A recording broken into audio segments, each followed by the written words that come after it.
Let's spike news at 7। America और Israel के Iran पर हमले के साथ युद्ध 8वें दिन में प्रवेश कर चुका है। तेहरान ने राष्ट्रपति मसूद पेजेश्कियन के नेतृत्व में बिना शर्त समर्पण से साफ इनकार कर दिया है, जबकि अमेरिकी राष्ट्रपति डोनाल्ड ट्रंप ने पूर्ण समर्पण की मांग की है। ईरान में अमेरिकी इजरायली हमलों से अब तक 1300 से ज्यादा लोग मारे गए हैं, जिसमें इस्फहान में 8, शिराज में 20 और तेहरान के विभिन्न इलाकों में सैकड़ों शामिल हैं, जबकि हजारों घायल हुए हैं। लेबनान में 200 से ज्यादा मौतें हुई, जिनमें नबी चित में 16 लोग मारे गए और 35 घायल हुए। इजराइल में 12 नागरिक हताहत हुए हैं। अमेरिका के 6 सैनिक मारे जा चुके हैं। खाड़ी देशों में अब तक 9 मौतें हुई हैं। ईरान ने जवाबी कार्रवाई में इजराइल पर मिसाइलें दागीं, जिससे भारी तबाही हुई है। खाड़ी में यूएई के अल धफरा एयरबेस पर रडार और ड्रोन हैंगर नष्ट कर दिया गया। कुवैत के अली अल सलेम बेस पर ईंधन भंडार और रनवे क्षतिग्रस्त हो गया। जॉर्डन में तैनात $500 मिलियन का अमेरिकी थार्ड सिस्टम तबाह हो चुका है। हालांकि सऊदी अरब और कतर में दर्जनों ड्रोन और मिसाइलें इंटरसेप्ट कर ली गईं। एक माल्टा फ्लैग्ड टैंकर पर भी हमला होने की खबर है। पूरे ईरान में इंटरनेट ब्लैकआउट जारी है, उड़ानें रद्द हैं और तेल कीमतें 30% तक बढ़ी हैं। प्रधानमंत्री नरेंद्र मोदी ने राजस्थान में कोटा की कनेक्टिविटी को लेकर कहा कि कोटा अब तेजी से चारों तरफ जुड़ रहा है और विकास की नई रफ्तार पकड़ रहा है।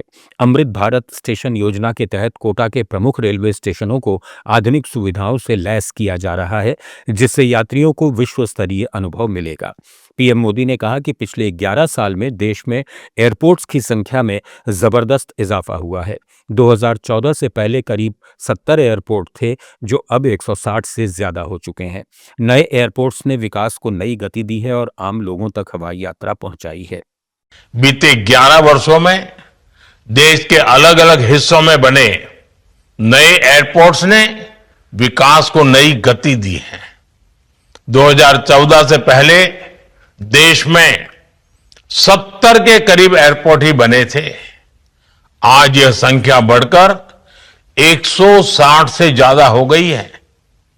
इन नए एयरपोर्ट्स ने हवाई यात्रा को आसान किया है, पर्यटन को बढ़ावा दिया है, युवाओं के लिए रोजगार के अवसर पैदा किए हैं और क्षेत्र के विकास को नई रफ्तार दी है। सिक्किम के मुख्यमंत्री प्रेम सिंह तमांग ने राज्य पुलिस को मजबूत करने के लिए 500 नए कांस्टेबल्स की भर्ती का ऐलान किया है। इनमें 30% पद महिलाओं के लिए आरक्षित होंगे।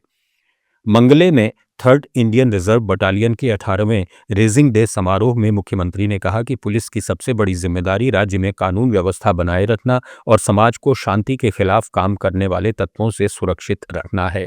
3rd इंडियन रिजर्व बटालियन जिला पुलिस को सुरक्षा ड्यूटी में महत्वपूर्ण सहयोग देती है और जरूरत पड़ने पर राज्य के भीतर ही नहीं बल्कि अन्य राज्यों में भी तैनात की जा सकती है।